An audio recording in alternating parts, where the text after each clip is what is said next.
বেনামাজি নাফরমান তুই অপেক্ষা কর, কবরে প্রথম ফেরেশতা তোর গাঁটটা চাই একটা বাড়ি দিব, ত্রাম করে কি চালাবো তোর। মনে রাখেন, আমার নাম আনিসুর রহমান। একদম ঘাটটা চাইয়া বাড়ি, তুই বড় ঘাট তেরা ছিলি বেটা, তুই আল্লাহকে পাত্তা দিলি না, কত বড় মালিককে পাত্তা দিলাম।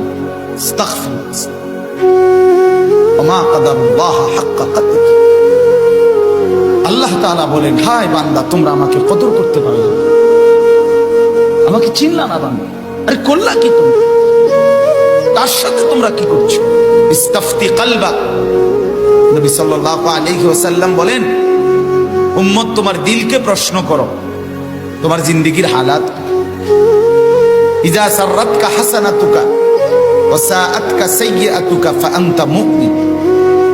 নবী সাল্লাল্লাহু আলাইহি ওয়াসাল্লাম বলেন, নেক কাজ করলে যদি তোমার কাছে খুশি লাগে, গুনাহ মন্দ নাফরমানি করলে যদি কষ্ট লাগে, আহা কি করলাম, কেন করলাম, এই মিথ্যাটা কেন বললাম, লোকটাকে কেন ঠকাইলাম, আহা নামাজটা ছুটে গেল, ফজরের নামাজটা পড়লাম না, লোকটাকে এত বড় গালি কেন দিলাম।